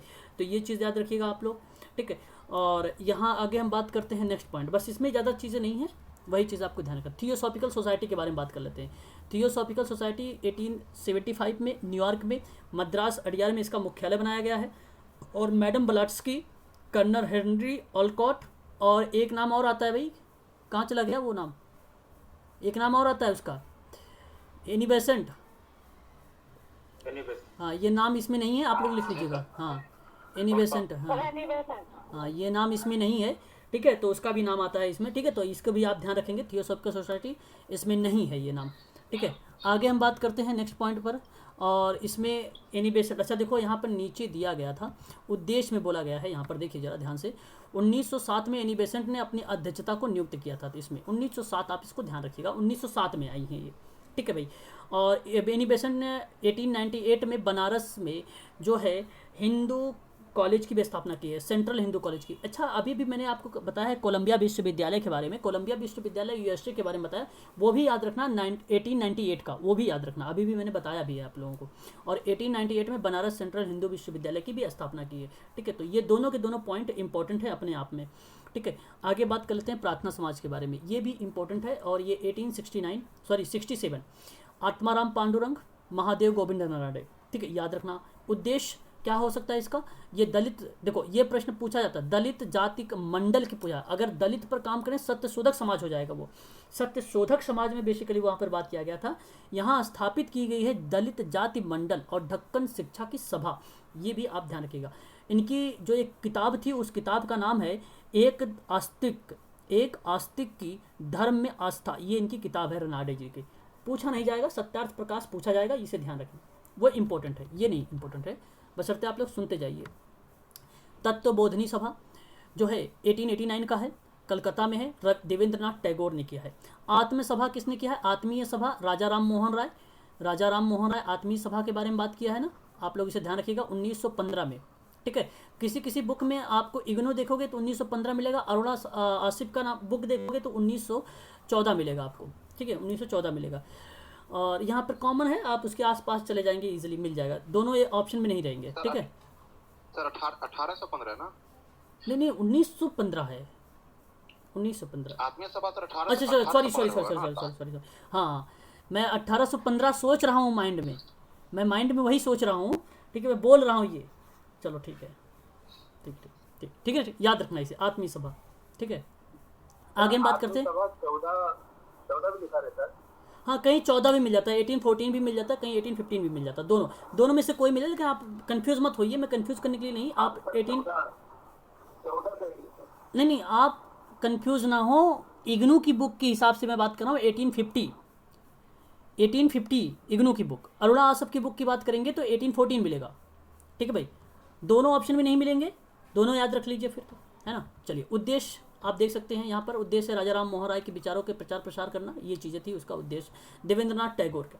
ठीक है, आगे हम बात करते हैं देवबंद आंदोलन के बारे में, 1867 में किया गया। देवबंद उत्तर प्रदेश में है, और मोहम्मद कासिम नैनतौबी और रशीद अहमद गंगोही, ये इनका नाम आता है, ये भी ध्यान रखें। कुरान और जो है हदीस को शुद्ध शिक्षा में देने के प्रचार के बारे में बात किया, और अंग्रेजी जो अंग्रेज थे उनके विरुद्ध में इन्होंने आंदोलन भी किया था। तो ये इसका उद्देश्य था देवबंद आंदोलन का लेकर। एग्जाम में नहीं आने वाला है देवबंद, परंतु आप ध्यान रखें माइंड में, अगर जैसे कभी ऑप्शन में आए तो आपको माइंड में ये बातें क्लिक हो जानी चाहिए कि 1867 नाम इसका क्या है, कासिम नैनतवी। ठीक है, नैनो तवी नाम है इसका, राशिद अहमद गंगोही इसका नाम है। ठीक है, याद रखिएगा। ठीक है, पाश्चात्य शिक्षा और संस्कृति का विरोध किया था इसमें। ठीक है, याद रखना आप लोग यहाँ पर इन्होंने। सत्य शोधक समाज इंपॉर्टेंट है, ये आएगा एग्जाम में, ये इंपॉर्टेंट है। तो ये देखो 1873 महाराष्ट्र में ज्योतिबा फुले, उद्देश्य देखो यही था, यही प्रश्न पूछा गया था, यही डिक्टो उठा के दे दिया था ऑप्शन में, लिखा था दलित और निम्न जाति लोगों के कल्याण के लिए, और ऊपर लिखा था सत्य शोधक समाज। ठीक है, तो यही सही जवाब हो गया था उसका, करेक्ट जवाब। ठीक है, तो इसे भी गुलामगिरी, इसकी पुस्तक बहुत फेमस है ज्योतिबा फुले की, और ये 1872 का है, याद रखिएगा। ठीक है, अलीगढ़ आंदोलन 1875, अलीगढ़ सर सैयद अहमद खान है ये। ठीक है भाई, तो आप सभी को पता है, इनका नाम बहुत फेमस है, ये मुस्लिम एग्लो ओरिएंटेड कॉलेज की स्थापना की, ये आप ध्यान रखिएगा इसका। ठीक है भाई, ये बाद में देखो आज के समय में बदल गया है, अलीगढ़ विश्वविद्यालय के नाम से जाना जाता है इसे। ठीक है, तो इसे आप लोग ध्यान रखिएगा। ठीक है, यंग बंग जो है यहाँ पे देखिए, यंग बंगाल आंदोलन है, ये 19वीं सदी में नाम आता है, देखिए यहाँ पे एग्जैक्ट ईयर नहीं पता है। ठीक है, ये 19वीं सदी लिखा हुआ है, और संस्थापक जो है इसके हेनरी जो है विलियम, ठीक है, डेरोजियो, ये नाम याद रखिएगा, कलकत्ता में। उद्देश्य क्या था, प्रेस की स्वतंत्रता थी, जमींदारों के अत्याचारों के जो रियायतों थे उनकी सुरक्षा करना, और सरकारी उच्च सेवाओं में भारतीयों को रोजगार दिलाना, ये बात यहाँ पर थी। ठीक है, तो याद रखना। और ये एक प्रकार की, जो डेरोजियो का नाम मैं ले रहा हूँ, ये आधुनिक भारत के प्रथम राष्ट्रवादी कवि हैं, प्रथम राष्ट्रवादी कवि है। कभी कभी प्रश्न बन जाता है ना कि भाई मान लीजिए कवि का नाम दे दे और ऑप्शन में इधर दे दे आप लोगों का ये नाम, डेरोजियो का नाम, तो आप इसको इसी से मैच करा देना। ठीक है, प्रश्न बना हुआ है और आप लोगों ने लगाया भी है ना। चलिए आगे बात करता हूँ, the servant of India society, ये भी इंपॉर्टेंट है। 1905 में गोपाल कृष्ण गोखले, पुणे मुंबई में, और नव युवक को सार्वजनिक जीवन के लिए प्रशिक्षित करना, ये था। ठीक है, याद रखना। सामाजिक सेवा संघ आया 1921 में, और ये मुंबई में है, नारायण मल्लार जोशी, ये इंपॉर्टेंट नहीं है, इसे हटा दीजिए। ठीक है, अहमदिया आंदोलन भी इंपॉर्टेंट नहीं है, इसे हटा दीजिए, परंतु याद रखिए अहमदिया आंदोलन मिर्जा जो है गुलाम अहमद, हो सकता है, ये हो सकता है। ठीक है भाई, बस मैं आपसे कहूँगा क्यों हो सकता है। देखिए यहाँ पे इन्होंने एक बात कही है कि बहु विवाह विरोध थे ये, और स्त्रियों की स्थिति में सुधार लाने का प्रयास किया था, इसलिए मैं कह रहा हूँ कि आप इसे थोड़ा सा ध्यान रखिए, परंतु मुझे नहीं लगता कि आने के चांसेस बन सकते हैं। ठीक है, कभी कभी वो क्रम में जमाने के लिए आ जाते हैं हाँ कि कौन सा ऐसा आंदोलन ऐसा है, किसके बाद ऐसा हुआ है, था, बिल्कुल तो बिल्कुल। ऐसा अर्थ हाँ, रहता तो है। आप इसका हाँ वर्ष वगैरह थोड़ा सा ध्यान रखेंगे, अहमदिया आंदोलन अगर पूछता है तो आप इसे हाँ, बस 1889 से- ध्यान रखिएगा। जी जी। ठीक है ना। हाँ, चलिए आगे हम बात करते हैं। तो देखो यहाँ पर ये इंपॉर्टेंट नहीं है, और आप लोगों ने शायद पहली बार ये नाम भी सुन रहे होंगे कि रहनुमाए जो है माज दयासन सभा। ठीक है, तो ये संस्था है एक प्रकार की समाज सुधार के रूप में ही 1851 में आई मुंबई में, और दादा नरोजी, ठीक है, और फरदोंजी और दादा भाई नरोजी, तो वही है, और एस बंगाली। ठीक है, तो ये भी चीज़ें हैं, परंतु मुझे नहीं लगता कि ये भी एग्जाम में बनाएगा क्वेश्चंस, है ना, क्योंकि मैं 2004 से क्वेश्चंस आप लोगों को सॉल्व करवाया हूँ, तो मैंने देखा है हर एक प्रश्नों के बारे में, समझा है, तो इसी आधार पे मैं बता भी रहा हूँ। परमहंस मंडली के बारे में, ठीक है, तो इसे अगर मैं बात करूँ इसमें तो देखो आत्माराम पांडुरंग है भी है, और बालकृष्ण जो हैं जयकर हैं, और दादोबा पांडुकर हैं। ठीक है, ये मुंबई में और ये 1849 और 50 के बीच में आया था। उद्देश्य इसका था कि व्यक्ति की नैतिकता की उन्नति करना, जाति प्रथा का विरोध करना, मूर्ति पूजा का विरोध करना, एक्वेश्वरवाद का भी। देखो एक्वेश्वरवाद तो आपको वहाँ पर भी याद आना चाहिए, राजा राम मोहन राय में भी, ठीक है, ब्रह्म समाज में भी आप लोगों को याद आना चाहिए, ठीक है, वहाँ पर भी इनके बारे में सोचना। लेकिन यहाँ पर इन्होंने कहा कि विश्व बंधुत्व की अवधारणा पर आधारित किया था, ये चीज़ें थी। तो आत्माराम पांडुरंग और बालकृष्ण जयकर ने इन्होंने बताया था। अखिल भारतीय वर्ग के बारे में बात किया, तो दल के बारे में तो ये नहीं आएगा, इसको छोड़ दीजिए, आगे बढ़ते हैं। और देखिए बेसिकली क्या है, आप लोगों को बता दूं, मैंने आप लोगों को बताया भी है कि स्वतंत्रता से पहले, स्वतंत्रता के बाद भी। तो एक बार ऑप्शन में प्रियंका जी मुझसे पूछ रही थी, डॉक्टर भीमराव अम्बेडकर का नाम था, या कोई पूछ रहा था, कह रहा था इनका नाम क्यों आया फिर सर। तो आप यहाँ पे देख लीजिए, अखिल भारतीय दलित वर्ग के लेकर। तो मैंने एक बार बताया भी था कि दलित वर्गों के बारे में, और वहाँ पर मैंने क्वेश्चन में समझाया भी था आप लोगों को कि आ जाता है वहाँ पर, क्योंकि संविधान के निर्माता है, ये आप लोग जानते हैं भलीभांति तरीके से। तो इन्होंने दलितों के उत्थान की बात की है, समानता की बात की है, छुआछूत को हटाने की बात की है भीमराव अम्बेडकर जी, ठीक है। तो ये चीज़ ध्यान रखना आप थोड़ा सा, ठीक है। आगे हम बात करते हैं। देखिए अब यहाँ से आप लोगों को कुछ और इम्पोर्टेंट पॉइंट चलने वाली है, जो कि एग्जाम में वहाँ से आना तय है, सती प्रथा को लेकर। तो सती प्रथा में अगर मैं आपसे बात करूँ, तो पहली चीज़ तो आप ध्यान से रखिए कि सती प्रथा का जो प्रलेख मिला था, जहाँ से अभिलेख मिला है, सबसे पहले मिल गया था 510 में। और उस समय 510 में हुआ करता था जौहर, नाम सुना होगा जौहर, जानते हैं जौहर। लेकिन एक जौहर, यहाँ पर स्त्रियां क्या होती थी, जो अग्नि कुंड में जाती थी, वो अपने इच्छा के अनुसार जाती थी। ये ऐसा करते थे इसलिए कि भाई जैसे उनके अगर पति या हस्बैंड का, राजा का जो है मृत्यु हो जाती है, ताकि वो अपवित्र ना हो जाए, इस वजह से वो जौहर कर लेती थी। ऐसा होता था, उनके ऊपर कोई ना कोई इस तरीके का जौहर बोला था। परंतु आज के धीरे धीरे समाज में ये क्या हो गई, एक प्रकार से कुप्रथा के रूप में आ गई थी। तो जब वो आज के समय में नहीं, पहले के समय में था, समाप्त हो चुका है ना इसे, तो उस समय धीरे धीरे एक कुप्रथा में परिवर्तित हो गई। तो ये हो गया था कौन सा, सती प्रथा। तो अगर किसी का हस्बैंड एक्सपायर कर जाते थे, उनको ज़बरदस्ती उनके साथ जला दिया जाता था। तो ये कुप्रथा हो गई थी। तो ये 510 से मिल रहा है, तो ये कोई नई बात नहीं है, बहुत पुरानी चीज़ है, अब देख रहे हैं यहाँ से, ठीक है। और वो अभिलेख का नाम था एरन अभिलेख था। किस अभिलेख में मिला है, एरन अभिलेख में मिला है, ठीक है। वर्तमान में 15वीं शताब्दी में कश्मीर के शासक सिकंदर ने इस प्रथा को बंद कर दिया था। फिर उस समय उसने सबसे पहले जब बंद किया, तो सिकंदर ने बंद करवा दिया, ठीक है। बहुत सारे नाम भी आते हैं, हिमाऊ का भी नाम आता है, अकबर का भी नाम आता है ना, बहुत सारे लोगों का नाम आता है, कब किसने बंद करवाया, किसने बंद नहीं करवाया, ये सारे भी नाम आते हैं। तो आप इसे ध्यान रखेंगे। पुर्तगाली वायसराय, अब इसको छोड़िए जरा, अच्छा ये इंपॉर्टेंट नहीं है। राजा राम मोहन राय जो सती प्रथा विरोध करते हुए ब्रिटिश सरकार इसे बंद करवाने के लिए अनुरोध भी किए थे। अब ये राजा राम मोहन राय ने करवाया, परंतु ज़्यादा सकारात्मक चीज़ें ना मिल पाई, और उसकी वजह से लॉर्ड विलियम बेल्टिक के साथ इन्होंने 4 दिसंबर 1829 को 17वें नियम के अनुसार इसने बंगाल की सती प्रथा पर रोक लगा दी। आज मैंने एक क्वेश्चन किया था, तो उस पर गरिमा जी का जवाब आया था, इन्हीं का नाम, लॉर्ड विलियम बेल्टिक का। तो गरिमा जी अभी उसका भी आपका कॉन्सेप्ट क्लियर हो जाएगा। गरिमा जी हो कि चली गई हो, क्वेश्चन हो, नहीं है गरिमा, चली गई, चलो अच्छा। तो अभी जिन लोगों को कंफ्यूज हो रहा होगा, ऑप्शन में तो जो है सर एक क्वेश्चन था मेरा कि जो पहले मतलब सती प्रथा थी ना, उसको बंद कराने वाला पहला मुस्लिम शासक, तो अब जैसे सिकंदर है या हुमायूं, तो अब दोनों में क्या क्लियर है? हुमायूं, हाँ। ठीक है सर, हुमायूं। चलो, तो ये चीज़ आप ध्यान रखना है थोड़ा सा। और यहाँ आपको अभी एक प्रश्न मैंने आज दिया था आप लोगों को, तो आप लोगों ने लॉर्ड विलियम बेल्टिक को लगा दिया था। अभी मैं उस प्रश्न को भी करवाऊंगा, अभी देखना, बने रहो बस। आज आपको ऐसे ही नहीं 4-5 नंबर मिलने वाले हैं इस पीडीएफ से। और देख लेना, पेपर करके आना, फिर पीडीएफ को ओपन करके आना, बस में या मेट्रो में जहाँ भी बैठे रहना, फिर पीडीएफ को इसको ओपन करना, ठीक है। चलिए फिर देखिए यहाँ पर बाल विवाह के बारे में। तो बाल विवाह के विरुद्ध सर्वप्रथम कार्य जो है राजा राम मोहन राय ने, परंतु केशव चंद्र सेन के रूप में किया था। अच्छा, ये आप तो पता ही होगा बाल विवाह के बारे में, तो ये पॉइंट आप ध्यान रख लीजिए कि सर्वप्रथम कार्य राजा राम मोहन राय ने किया था, परंतु केशव चंद्र सेन और BS मालाबारी के प्रयासों के सर्वप्रथम 1872 में देसी बाल विवाह अधिनियम पारित हो गया था। ये पॉइंट इंपॉर्टेंट है, इसे आप ध्यान रखिएगा।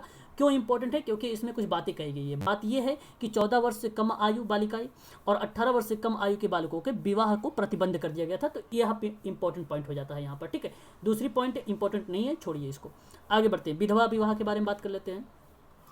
तो विधवा पुनर्विवाह के क्षेत्र में सर्वाधिक योगदान कलकत्ता के संस्कृत कॉलेज में आचार्य ईश्वरचंद्र विद्यासागर के बारे में मैंने आप लोगों को बताया भी है। तो ये पॉइंट याद रखिएगा थोड़ा सा कि विधवा जो पुनर्विवाह के क्षेत्र में या इसका जो सबसे ज़्यादा अहम योगदान रहा था वो किसका रहा है, तो ईश्वरचंद्र विद्यासागर का रहा है। इसे भी ध्यान रखेंगे आप थोड़ा सा। लेकिन एक उनकी बीवी का क्या नाम था, ज्योतिबा फूले का, क्या नाम था उनकी बीबी का? वो राधाबाई फुले। राधाबाई फुले नहीं था, सावित्रीबाई फुले। हाँ सावित्रीबाई फुले, हाँ वेरी गुड, सावित्रीबाई फुले, हाँ सावित्रीबाई फुले नाम था, वेरी गुड, मेरे माइंड से इसकी स्किप कर रहा था। तो सावित्रीबाई जो फुले नाम था उनका, उन्होंने महिलाओं के लिए शिक्षा की बात उन्होंने भी की है। तो ध्यान रखना आप लोग थोड़ा सा, उनका भी भूमिका इसमें आती है महिलाओं को शिक्षा को लेकर, ठीक है। और ईश्वरचंद विद्यासागर के प्रयासों में विशिष्ट जो है ब्रिटिश सरकार लॉर्ड कैनिंग, तो लॉर्ड कैनिंग हिंदू, देखो ध्यान सुनिएगा, लॉर्ड कैनिंग 1856 में हिंदू विधवा पुनर्विवाह अधिनियम 15। अब अगर आपसे पूछता है सती प्रथा को लेकर, तो सती प्रथा अधिनियम नियम देगा वो 17, तो 17 वाला अधिनियम जो जाएगा वो सती प्रथा से लॉर्ड, उसका नाम आ जाएगा, क्या नाम है, लॉर्ड विलियम बेंटिक का नाम आ जाएगा। लेकिन जब नियम हिंदू विधवा पुनर्विवाह का नियम आएगा 15 वाला, तो उसमें लॉर्ड कैनिंग का नाम आ जाएगा। तो दो नाम याद रखना, ये 15 भी इंपॉर्टेंट है, अभी मैंने आपको बताया 17 के बारे में भी, उसे भी आया, 17 वाला पूछा भी गया है यूजीसी में प्रश्न, 2004 में शायद आया था प्रश्न पहली बार, ठीक है। तो ये आप ध्यान रखिए ना। अच्छा, डीके कर्वे का भी थोड़ी सी भूमिका होती है, डीके कर्वे का नाम है प्रोफेसर जो है धोंडो केशव कर्वे, उसके भी भूमिका आती है विधवा पुनर्विवाह के में, ठीक है, उसने भी स्थापना की है, ठीक है। तो ये भी ध्यान रखना आप लोगों को, ठीक है। डीके कर्वे के बारे में कब 1900 याद रखना 1956 की बात जब होती है तो वहाँ पर विधवा पुनर्विवाह को लेकर होता है, लेकिन डीके कर्वे का जब आता है तो विधवा आश्रम में आता है, तो विधवा आश्रम भी यहाँ पर आप ध्यान रखेंगे पूना में। जो है बाल हत्या प्रथा, अब ये इम्पोर्टेंट नहीं है, ठीक है, इसे नहीं है। दास प्रथा की बात अगर मैं करूं तो दास प्रथा, देखो दास प्रथा तो सबसे पहले अगर मैं बात करूं तो अशोक के समय में भी, मौर्य काल में भी वहाँ पर बंद हो गया था दास प्रथा, है ना, वहाँ पर भी बंद हुआ था, अशोक ने बंद करवा दिया था एक बार। तो परंतु उतना डीप में जाने की ज़रूरत नहीं है आप लोगों को कि भारतीय समाज में प्रचलित दास प्रथा को बंद करने के लिए 1823 में लिस्टर स्टैनहोप ने इंग्लैंड के ड्यूक ऑफ गोस्टर से अनुरोध किया था कि इसके परिणाम स्वरूप या फल स्वरूप 1789 में दासों को निर्यात का प्रतिबंध कर दिया गया। तो दासों को निर्यात आयात वाली क्रियाविधि जिस तरीके से चल रही थी, तो ये इस प्रकार से बंद कर दे। परंतु मुझे नहीं लगता यहाँ से प्रश्न बनेगा, ये नहीं बनेगा, ये वाला देखो बनेगा, ये वाला 1860 वाला, दास्ता को भारतीय दंड संहिता के द्वारा अपराध घोषित कर दिया गया, और दास्ता वही है जो दास प्रथा को रिप्रेजेंट कर रहा है। 1860 में स्त्री शिक्षा के बारे में बात कर लेते हैं। देखिए स्त्री शिक्षा में भारतीय समाज में एक दयनीय स्थिति को देखते हुए सबसे यहाँ सर्वप्रथम ईसाई मिशनरियों ने 1819 में कलकत्ता में तरुण स्त्री सभा की स्थापना की। ये इंपॉर्टेंट है, तरुण स्त्री सभा को स्थापना किया था, ठीक है भाई, ये इंपॉर्टेंट है। आगे हम बात करते हैं तो आप देखो पार्ट ए, तो पेपर आप पढ़ ही रहे होंगे पेपर ए, तो पेपर ए में आप लोगों ने देखा होगा चार्ल्स वुड की डिस्पैच वगैरह पढ़ा होगा, मैकाले का पढ़ा होगा आप लोगों ने, आप लोगों को पता भी होगा, उसको थोड़ा पढ़ के भी जाइएगा, दोनों में जगह पे काम आ जाएगा, ठीक है। तो यहाँ से अगर मैं आपसे कहूँ तो यही पॉइंट को आप ध्यान रखें, बाकी इसमें कोई चीज़ें इंपॉर्टेंट नहीं है पेपर सेकंड के हिसाब से। पेपर फर्स्ट अगर होता तो डिस्पैच यहाँ पर इंपॉर्टेंट हो जाता, ठीक है। और डिस्पैच आप इसको पढ़ सकते हैं, या तो याद रखें भी कि 1854 में गठित चार्ल्स वुड डिस्पैच ने स्त्री शिक्षा के विकास पर विशेष ध्यान दिया था, ये भी आप इसे ध्यान नहीं रख सकते हैं, ठीक है भाई। चलिए आगे हम बात करते हैं, और यहाँ पर देखिए ये प्रश्न है, ये यहाँ से आप लोगों से एक प्रश्न जरूर आएगा, एक प्रश्न थोड़ा सा ध्यान से सुनिएगा। देखो नवजात कन्या हत्या कानून, उस समय जो जनरल गवर्नर थे उनका नाम था जॉन शोर, क्या नाम था उनका, जॉन शोर। कब उसकी स्थापना हुई, 1795 में। विशेषता ये थी कि इसमें एक जो है इसके द्वारा नवजात कन्याओं की हत्या पर रोक लगाया गया, ये आप ध्यान रखना। बाल हत्या निरोधक कानून लॉर्ड वेल्लेसली 1802 में, ठीक है, ये आपको ध्यान रखना है, इसके द्वारा नवजात कन्या शिशुओं को मारने पर रोक लगाई गई। सती प्रथा निषेध कानून विलियम बेंटिक, देखो अब यहाँ पर नाम आता है 1829, विलियम बेंटिक का है, सती प्रथा निषेध कानून था, ठीक है भाई, ये ध्यान रखना है। और इसके द्वारा जो है सती प्रथा पर कानूनी रोक लगाने पर हत्या माना गया था, ये आप ध्यान रखना। हिंदू विधवा पुनर्विवाह अधिनियम लॉर्ड डलहौजी 1856, आपको पता है, मैंने बताया भी है आपको, डीके कर्वे का नाम आता है, ईश्वरचंद विद्यासागर का नाम आता है, आपको पता है उस समय जनरल गवर्नर कौन थे, लॉर्ड डलहौजी। और इनके द्वारा जो है अच्छा एक नाम याद रखना, लॉर्ड डलहौजी और कैनिंग, जानते हैं एक कोटेशन बोला था, फूट डालो राज करो, इन्हीं का कोटेशन था, इन्हीं दोनों का। जो है ऑप्शन में दोनों का जब नाम आए तो वहाँ पर लिखा रहेगा ए और बी, या तो सी या डी, इस तरीके से लिखा मिलेगा आप लोगों को। तो आप दोनों का नाम लगाना, कैनिंग का भी नाम लगा देना, डलहौजी का, और या तो अगर एक रहेगा तो आप तो पता ही आपको एक है ना। तो हिंदू विधवा पुनर्विवाह अधिनियम लॉर्ड डलहौजी, और इसके द्वारा विधवा विवाह को कानूनी मान्यता दी गई। और देखो सम्मति आयु अधिनियम, ये देखो सम्मति आयु अधिनियम जो है ये लेस डाउन, और 1891 में 12 वर्ष से कम आयु के बालकों के लिए विवाह पर रोक लगाई थी। शारदा एक्ट के दौरान लॉर्ड इरविन का नाम, ये इंपॉर्टेंट है। एक तो ये इसमें ये इंपॉर्टेंट है, दूसरा आपका सती प्रथा इंपॉर्टेंट है, तीसरा आपका नवजात शिशु इंपॉर्टेंट है। ये तीन तो यहाँ से इंपॉर्टेंट हो गए हैं आपको, ठीक है। चलिए बालिकाओं के लिए यहाँ पर अगर मैं बात करूँ शारदा में, तो यहाँ पे न्यूनतम आयु 18 वर्ष, और बालकों के लिए जो बालिकाएं थी उनके 14 वर्ष बताई गई थी, ठीक है। तो ये आप ध्यान रखना, बालक जो थे 18 और जो बालिकाएं थी वो आपका 14 वर्ष हो जाएगा। हिंदू मुस्लिम संपत्ति कानून ये इंपॉर्टेंट नहीं है, परंतु आप देखे रहिए लॉर्ड जो है लॉर्ड ऑकलैंड था, और ये था 1937 में, और ये इन्होंने कहा जो हिंदू महिलाएं थी उनकी संपत्ति का अधिकार प्रदान करता था ये कानून। और ये देखो दास प्रथा, यही प्रश्न है लॉर्ड एलनबरो 1993 में 1833 में चार्टर अधिनियम के द्वारा 1843 में दास प्रथा को प्रतिबंधित कर दिया गया था। ये जवाब वहाँ पे था, इस प्रश्न का यही जवाब था। 1843 में दास प्रथा को प्रतिबंधित कर दिया था, और उस समय कौन थे दास प्रथा निषेध करने के लिए, ठीक है भाई। तो आप इसको ध्यान रखना आप लोग, है। चलिए एक बार प्रश्न करिए, एक प्रश्न है, चलो बताइए दास प्रथा कहाँ पे लिखा हुआ बताइए। दास प्रथा को समाप्त करने का किसमें कौन सा ऑप्शन होगा, कौन सा? शोर का तो हाँ, शोर तो नहीं होंगे, ठीक है भाई, शोर तो कट गए, शोर तो पहले थे नवजात शिशु वाले में। एक मिनट, शोर तो आपका कट जाएंगे भाई। तो अब आपको तो पता हो गया होगा कि भाई यहाँ पे जो सही जवाब हो जाएगा ऑप्शन नंबर आपका लॉर्ड एलनबरो हो जाएगा, क्योंकि यहाँ पे देखो दास प्रथा है ना, अभी मैंने पीडीएफ में दिखाया भी है। तो ये आपका करेक्ट जवाब हो जाएगा, option number A for America सही जवाब हो जाएगा, ठीक है भाई। चलिए आगे बढ़ते हैं, और यहाँ पर शायद अब आपकी पीडीएफ समाप्त हो गई है, क्लास आपकी समाप्त होगी। अभी कुछ है क्या इसमें? चलो ये देख लेना आप लोग, किसान आंदोलन है ये, ठीक है, किसान आंदोलन है कि किसान आंदोलन नील विद्रोह नहीं पूछा जाएगा आपसे, जो है पवाना विद्रोह, हाँ कभी कभी सम्मिलित करने को लेकर पूछ लेता है, ठीक है। तो ये मैं कल करवा दूंगा, ठीक है, 5 मिनट पहले करवा दूंगा एक का आंदोलन वगैरह के बारे में, फिर मैं क्लास स्टार्ट कर दूंगा आप लोगों का प्रैक्टिस। कल चलेगा 2019 का क्वेश्चन पेपर, उसको समझ के करिएगा, क्योंकि वह पेपर भी आप लोगों के लिए इंपॉर्टेंट होगा। तो ये चीज़ें आप देखे रहिए, अपने आप में सभी के सभी पॉइंट इंपॉर्टेंट थे, सभी के सभी पॉइंट इंपॉर्टेंट। मैंने आप लोगों को पहले इंडिविजुअल करवा रखा है, इन सब के बारे में एक एक करके पढ़ा रखा है आप लोगों को।